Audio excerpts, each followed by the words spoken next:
What's good, everyone? Welcome to another episode of Docs Outside the Box. I am your host, Dr. Nii, and I am joined by Dr. Renee. So I'm really excited to talk about this topic, and we're only giving ourselves 30 minutes to talk about this topic. This is something that I think more and more medical students are doing, more and more doctors are doing, and definitely, obviously, more and more business schools as well as schools of medicine, whether it's osteopathic or allopathic, are doing, which is offering a dual degree pathway. DO MBA, MD MBA, more and more people are doing this. And on today's episode, we're going to talk about, is it worth it?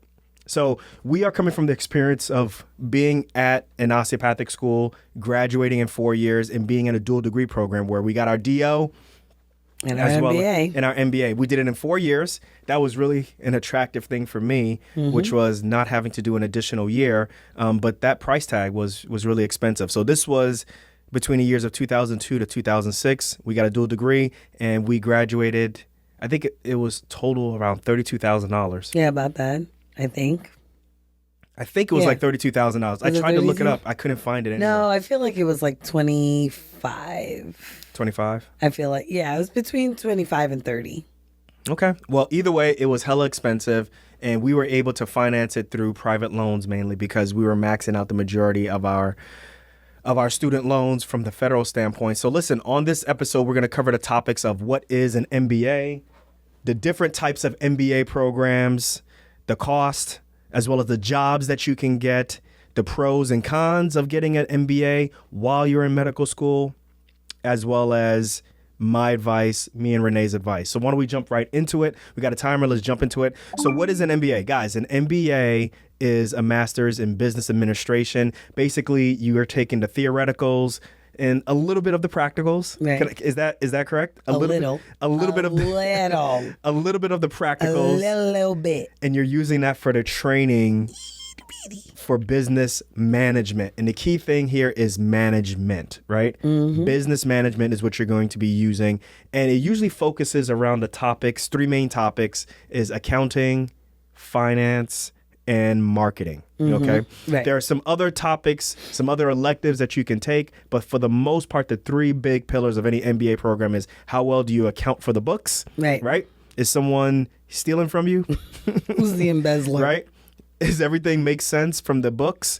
And are you guys doing a good job with paying your bills? Are the finances okay? And also at the same time, how are you able to communicate with your consumers? Are you able to convince them to buy your products? Right. Are you turning their needs into their wants? Did I describe it right? Did I remember it right? Because this is over like 15 years ago. Sure. You asking me. Now, for those who are going into medical school, or those who are in medical school and you're trying to get your MBA, I think the reason why people go into this is different than people who are not in medicine and they're getting the MBA, right? Right. So people who are not in medical school, people who are not in medicine and they're trying to get an MBA, usually those are people who are trying to do a career shift, right? They're trying to change careers, or maybe they just want a promotion. Okay. But I think the majority of people who get an MBA, they are trying to get a career shift, right? If they're doing one career, they want to go into another completely different career and think that an MBA is prerequisite. So I wouldn't have thought that. I would have just thought, people who are not in medicine who are getting MBAs, they just, want to go into, business. Like, people who get their MBAs right after they get their bachelor's, for example, that they just want to be hired by like a Fortune 500 company or something. I agree with that. But I also think that, like, based off of my experience talking with, my friends when they graduated from college, a lot of them were all like 5 years in, 6 years in, and then they just wanted to pivot into something else. And then they got their MBAs. Now, granted, that's all anecdotal and so forth. Right. But I do agree with you. I think outside of medicine, I don't think it's a natural progression to finish your bachelor's and then go get an MBA. I think an MBA usually you need work experience for the most part for a lot of these programs. Okay. You need like 2 to 5 years of work experience before you even can get an MBA, which is another reason why I think most people come in with already some experience. Okay. But some people who are wanting to get into certain fields may feel like this is strategic. This is like, what's the word I want to use? It is tactical. tactical and it's essential. Like if you want to get into strategic planning, right? If you want to get into hedge funds, if you want to get into private equity firms, Right. these are things that you feel like, okay, well, that's par for the course. Everybody has an MBA. I need to get an MBA. Specifically, I need to get an MBA from like one of the top like 10 business schools out there. Whereas for those who are in medical school and they're trying to get a dual degree, trying to get that MBA, the likelihood of their business school being attached to the likelihood of a top 10 business school being attached to their medical school is a lot pretty low. Yeah. Right? So that's why I mentioned that. Gotcha. Now let's shift to the different type of MBA programs. So the different types are, there are 2-year programs, which are for the most part full-time. Right. What that means is you are like, just like you're in medical school, you are a full-time MBA student. This is the most common. And the first year mainly is the fundamentals. This is where we're talking about the accounting, the finance, the marketing. And then the second year, we're talking about the electives. And there's even a possibility to do a co-op, right, which is basically like an intern. Yeah. Or you just frankly are just doing an intern year. Right. Okay. And then there are, one thing I wanted to mention also is this allows, the 2 years allows you to build a really strong relationship with your classmates. And it also is promoting that network building. Right. So that by the end of your program, by the end of your MBA, you've created a project where you're able to work together with either your colleagues or you're working with, your professors or you're working with some type of network that's at that business school. Yeah. And we did that. We had, we definitely had projects with our classmates that we had to like sit down, do, I don't even remember the project we had to look at different EMRs. Yes. Yeah, which I thought initially I thought that was a waste of time. Yeah, now look at us. Everybody's on electronic medical record now. So we ended up, our group ended up looking at EMRs and things like that. And we did like a comparison of 4, and then we had to decide which EMR as a group that we thought was the most comprehensive and the best for the use. So it's interesting. Yeah, it's definitely something that I think in 2002, 2003 was definitely in its early infancy. Times. Yeah. But obviously it's a big deal now, right? But getting back to the different types, there are 1-year programs, right? There are 1-year programs that are just full time. Intensive. Yeah, these are intensive accelerated programs, exactly the way how you describe it, and these are for people who are usually, they're not really looking to change careers, more so. They're looking to augment their current career. And maybe they're looking for what I said earlier, which is that promotion, that, that just adding a little bit more to just kind of spice things up a little bit. Right. And this is, it's tough for 1 year you're doing this. I mean, that any graduate program in 1 year, and that's a lot of work. Oh, yeah. Yeah. There's part-time. There's online MBAs, there's international, usually international type of MBAs. Those focus on companies that are like, that have a lot of global operations. Right. And it's really good for candidates who are working for companies that are multinational, right? So companies that have, industries in Asia and Europe and all those places. You got it. And then there's programs like ours, dual degree programs, right? So these are the DO, the MBA, the MD, MBA programs that are at, a lot of business schools, including some of them being at the top 10 business schools. Some of them are at Northwestern University. Some of them are, whatever long list of the top 10. I don't even know the top 10 list, but I know I know Northwestern Northwestern University, not Northwestern Mutual. Northwestern University, Kellogg School of Management is on there, and some other programs. And some of these programs are 4 years. Right. So in some form or fashion, your education for your MBA is included in your education. So for us, we gave up our summers. So your first 2 summers we gave up. And then we also did some online courses during our 3rd and 4th year. Yeah. But I think the majority of MD or DO MBA programs are either 1 year or 2 years, right? And this is like intensive 1 year or intensive 2 years where you're taking time off, okay? So it's not like you are doing MBA courses one day and then the next day you're doing pathophys Right. or organic chemistry. That doesn't work at all. And just remember, when you are in these type of programs, the primary goal is to get you to graduate from medical school. Right. Right. So it behooves them to make sure that they're creating a curriculum and creating a pathway where you could be successful in both. Yeah. So if you're worried that, oh man, like it's going to take away from my studies. Yeah. No, it doesn't happen at the same time. Yeah. It never does. Even ours, our MBA was essentially stretched out over 4 years, which was really helpful so that we could finish medical school in 4 years because at KCU, they basically were like, listen, if, when they made that relationship, they basically said, listen, if we can't have the students finish med school in 4 years, then we don't want to do the program. And so Rockhurst University, which is where we got our MBAs from. They're not sponsoring this show. Okay. But I'm teasing. they basically worked it out with KCU and they came up with a program so that we could finish in 4 years. But that arrangement is actually not very common among, dual degree programs in general. What do you mean, doing it in 4 years? Doing it in 4 years. Yeah. Many medical schools will have you take that year off, at the very least 1 year off. And so many people who get MBAs or other dual degrees will actually finish medical school in 5 years and not 4. I'm going to save it to the end, but I'm very interested to find out if you think it's better to do it in 4 years or in 5 years. Okay.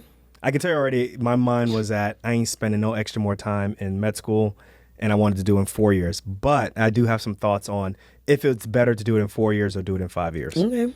Now, there is one caveat. Obviously, if you're in a dual degree program, you are spending boku bucks on medical school, right? You taking mad loans out. So there's some additional costs, right? So ours was about $32,000. And like I said earlier, this was all private loans, right? Because at this point, we're maxing out our federal loans, the Stafford. Ain't no money left. So you got to get private loans. Yep. And I think that hasn't changed since the early 2000s, right? There's a maximum on the amount of federal loans that you can take out.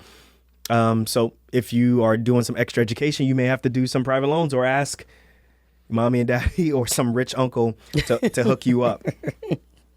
So let's shift to the cost. Okay. So the average cost now. So we got in, it was $32K, $25 to $32K. Something like that. The average cost, I did the research, is $70,000. I'm not shocked though. Anywhere between 70 to 80. Yeah, I'm not shocked though. I mean, that price tag. Though. We're almost 20 years out. We're almost 20 years out. I know we're not. Yes, we are. We're almost 20 years out. We graduated 2006. Damn. Well, that's 16 years. We're almost 20 years out. No, I think you could say you're almost when you get to less than 2 years to go. So when it's 18 anyway, or 19 we years. are past the 15-year mark. So it is doubled, more than doubled actually. Yeah, way more than doubled.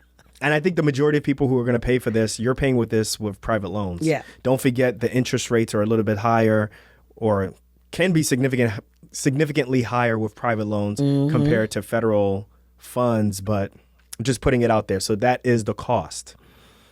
That's crazy. Yeah. That's crazy. That sobers everything up. Oh, God. Yeah. Now, the jobs that you can get jobs as a hospital administrator, right? And this is specific to being specific to physician jobs. Well, I appreciate you clarifying that. Yeah. So when you graduate from medical school with this degree, you can expect that for the most part, you can go into being a hospital administrator. So that is a physician who is involved in the daily operations of the hospital, right? When they order materials from pharmacy, when they order materials for food, when they order things from the cafeteria, IV antibiotics, all of these different things are part of the operations of the hospital, how the OR moves, right? These are things that are suited for someone who may have more of a business sense. Right. So there's also managing a department. Let's say you want to be a chairperson, or let's say you just want to be a department head. It may make sense to get some business knowledge or some leadership knowledge. Well, the service line. You know where I'm going with this, right? Everybody love the service line head. Now, if you are going into private practice, now you may find yourself managing your practice, right? Not just doing what you're doing clinically, but managing your practice as well as your partners or other clinicians, healthcare providers who are there with you. As well as your office staff. Oh, yeah. everybody, everybody involved. Now, just to be clear, most private practices will have someone that's an office manager. This is someone who is not a physician, someone who is not a clinician, who is dedicated just to really just running the daily operations, making sure everybody's there on time, making sure that, coders are doing what they need to code so that you can get the billing correct, making sure that things get fixed. And then you, as a physician, can speak that same language as the office manager. You got to manage your office manager. Exactly. If you're in the nonprofit world, which there are a lot of clinics out there that are in the nonprofit region or nonprofit arena, you may be managing that also. Right. Right. If you are deciding to become a healthcare consultant, now remember, there are a lot of business startups that would want information, would want the knowledge of someone who is in medicine, but particularly someone who's in medicine and has a knowledge of the business of healthcare. Right. Right. Maybe even possibly you want to gain equity with them, not just a salary, but gain equity so that when the company gets really big and they sell, you can get paid. You get a cha-ching. Alfred, hook it up with $1 something there.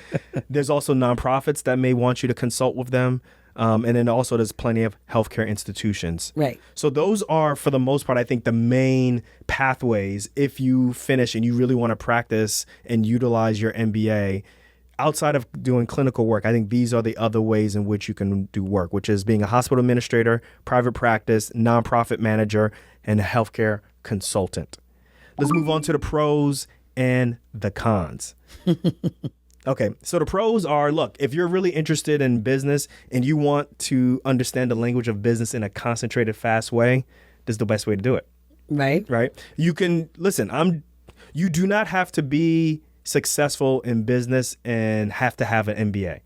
What does that mean? So in order to you don't have to have an MBA to be successful in business. Isn't that what I said? No, you said you don't have to be successful in business and have an MBA. Is that what I said, Alfred? You do not have to be successful in business and have to have an MBA. All right, my bad, everyone. So y'all know what I meant. You do not need an MBA to be successful in business. As a matter of fact, I think a majority of people who have their own businesses don't have an MBA. Exactly. So that's why I was specifically saying, listen, if you want to learn and understand all of this stuff in a fast-paced, concentrated effort, going to get a degree is the best way to do that in a theoretical way, practical manner. Right. It doesn't mean that you'll be successful in business. It just means you'll learn about it a little bit faster than on the fly. Gotcha. Which there's still a learning curve because, the theoretical is not the practical. Now, the other thing, too, is you're around like-minded people. So if you're looking for people who are in your tribe, so to speak, if you're looking for ways that you can figure out solutions, but it's based on economics, right? But you feel like maybe in medicine, people are just like, well, that's not the answer to things. The answer is clinical answers. The answer is, gotta do more research. Gotta do more research. Clinical research. You're going to feel like you're with your people when you are, when you're in business school. Now, the cons are, if you decide that clinical work is still what you want to do the majority of time, I think this is key. If you decide that you still want to do clinical work and getting your MBA in medical school, I think it's going to be very hard to apply all of these skills, all of this information that you learned, because you're going to have to go through residency, whatever that may be. That could be anywhere between 3 to 8 years. And depending on which residency, which fellowship, which I think the majority of residencies and fellowships that you go to, they're not going to give you time to just kind of go and do whatever you want to do to practice your MBA skills, to keep them up. Do you see what I'm saying? So when you finish medical school and you go into residency, you are in residency. Yeah. They are not going to say, okay, just take a year off and go work on your MBA. And I think that there needs to be some type of practice that's going on during this time. So for me, I finished my MBA and got my DO degree. But for 5 years, although I thought 6 years. Yeah, 6 years. Look at that. I don't even do math right? But although that's not because of no MBA. No, that's because I didn't get a chance to practice my MBA. Okay, that ain't why. Because you couldn't that's another episode. You could not do math in med school either. That's another episode, and don't mess with our time. Listen. But the one thing is that you're going to be so enthralled and so busy with residency that I think it's going to be really hard to keep those skills up, to keep that practice up. Thoughts on that? No, I mean, I think it is, unless you literally go rogue and go on your own, and you're like a crazy resident who can, do, what is it? It's supposed to be 80 hours a week, quote unquote, and still be able to do something on the side on your own. You're probably not going to have any time to exercise that MBA muscle. Yeah, that's what I think. So I think the big thing is, if you don't use it, you're gonna lose it. I don't think you'll lose it, but I think you will.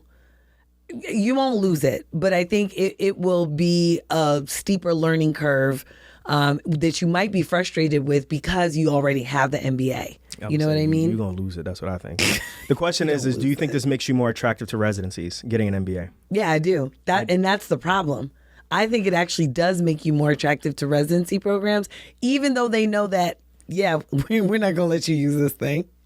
I'm going to say no. I don't think it makes you more attractive to residency. Do you think this makes you more attractive or competitive when looking for a job? So when you finish residency and you're looking for the regular run-of-the-mill clinical job, having an MBA? Having an MBA, not the regular run-of-the-mill clinical job. The reason I said it's probably more attractive for residency programs is not because of the nature of just having, like the nature of the actual degree, but more so you did 2 degrees all at once. Like, it just gives you just a little bit of edge.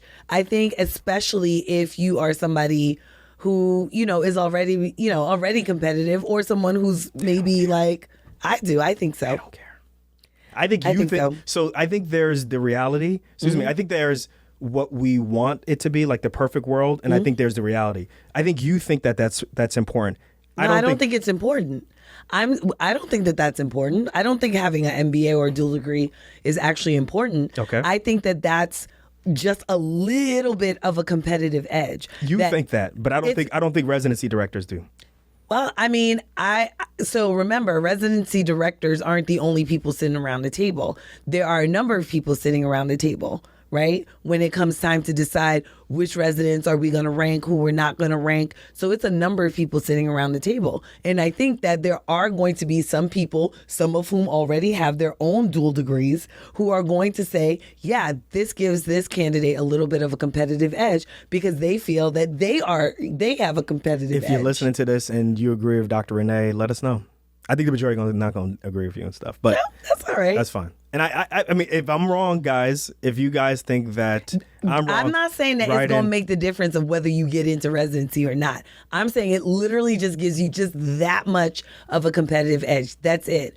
But is it going to make or break you as a resident, as somebody who's going to get into medical or into residency? I don't think that's going to make the difference. I think it's like, if it's between this person and the other person who has an MBA and who doesn't have an MBA, and they're kind of on the same footing, that the person with the MBA, they're going to be like, well, they did do 2 at the same time. So this person probably has a little bit more oomph and acumen and, energy and whatever, stick-to-itiveness or whatever they call it, than the other person who just didn't have that. That's all, I think. But maybe not. I might be wrong. Okay. So let's jump into our advice overall. In keeping with everything that we discussed, our advice. Why don't you go first? My advice. Your advice. Do you think that someone should what is your advice on someone getting an MBA in medical? Well, first of all, the question is, do you even need an MBA? I don't think that you need an MBA, right? Like, that's not something that is requisite, I think, to become a doctor, number one. Number two, I don't think it's even requisite to become a doctor who becomes an administrator, if that's what you're looking for. I really think it's just, it's a little extra something that if it's something that you want to do, if it's something that you think like is going to give you, maybe you do think it's going to give you a little bit more of a competitive edge, or maybe it's something that you really are just that interested in learning. But if you think that you're going to get some big return on investment just by getting the MBA, especially now when we're talking about MBAs costing $70,000, I would tell you, some of them even 80,000. Right. I would tell you that putting in zero investment and then getting paid for, having some sort of business knowledge that, nowadays you can get that business knowledge, by doing other things. Yeah. I think I think that's a better investment. I think you bring up a good point.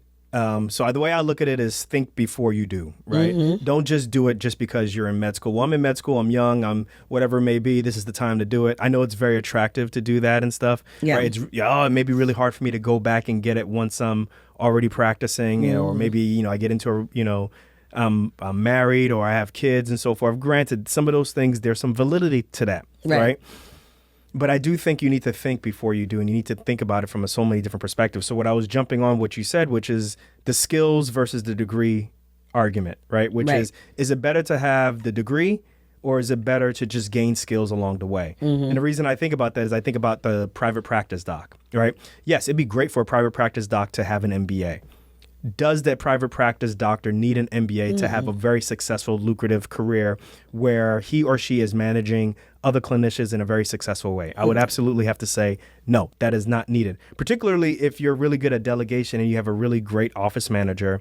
You can develop those skills over time. You can take courses. You can, put yourself in certain seminars to gain the knowledge, masterminds and all these different, people who think just like you, where you can gain the skills to be very successful without necessarily having to get the degree. Yeah. The other thing, though, that I have to say is, well, look, if you just in general on GP are just like, I'm really interested in learning about the business of healthcare, then by all means, Get your MBA. Go ahead and get your MBA. Right. The other thing too is that what you really need to consider is how much clinical work do you envision yourself doing when you're done? Because I think that is a key fork in the road. Yeah. Right. If you are saying, I want to be the best surgeon that I can be, or I want to be the best X that I can be clinically, just know that it's going to be very difficult to do both. Right. So oftentimes what you'll see is a lot of folks will get their MD, they'll get their MBA or whatever, the DO and the MBA. They may go through residency or they may end up doing a residency that is maybe like a hybrid type of experience where they're doing whatever it is clinically, but there's also an opportunity. Administrative. An opportunity for them to do administration. And those have popped up more recently. I think the administrative residencies, if you will. I don't know much about them. I don't know about accreditation. I don't know, what that means in terms of people's abilities to get into certain positions, but they are there. So, yeah.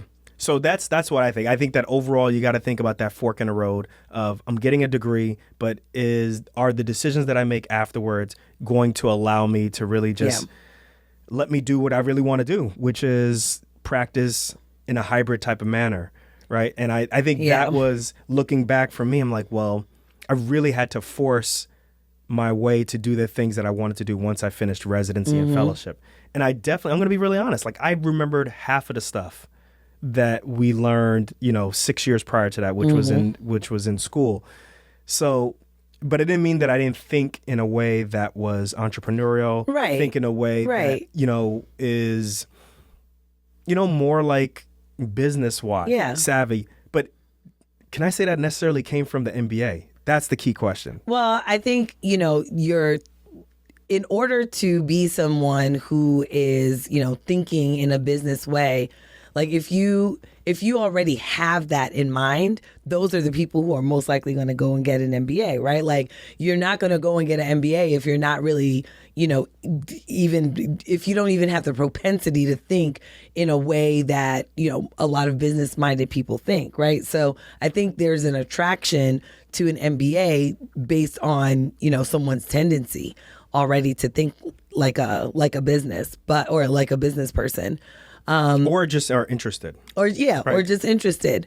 But the thing that I want people to also realize is that the reason that you get an MBA today might be a very different reason later on. And you might realize that the reason later on is not a reason for you to have gotten an MBA, right? So for me, it was, I wanted to start my own practice and things like that. And now I'm realizing, like, first of all, I don't want to start my own practice anymore. But secondly, if I went to start my own practice, I actually today don't believe that I would have needed an MBA to do that. Right. I think the same thing. I wanted to, start my own practice, and I thought that I wanted to understand the lingo of my office manager. Yeah. I knew that even back then, before I even decided to do the MBA that I wanted to get that. And, looking back now, I'm like, well, I didn't necessarily really need the MBA, but I am very thankful for all the experiences that I had. I'm very thankful for the knowledge that I had. Right. But I think looking back, I don't think it was make or break, type of decision. So there it is, guys. I think we got in under 30 minutes. So we got under 30 minutes. So, and that's our timer right there. So that is our thoughts on should you get an MBA in a dual degree pattern while you're in medical school. For everybody who agrees with Dr. Renée that it makes you a really attractive candidate. I did not say that. That is not what I said. Anyway, for those who agree with Dr. Renée, write in the comments below or write to us and let us know. If you agree with me, also let us know. Write in and let us know what you think. You be misrepresenting what I be saying. That's not true. Yes, it is. But anyway, guys, we're going to catch you guys on the next episode of Docs Outside the Box. Peace. Peace, guys.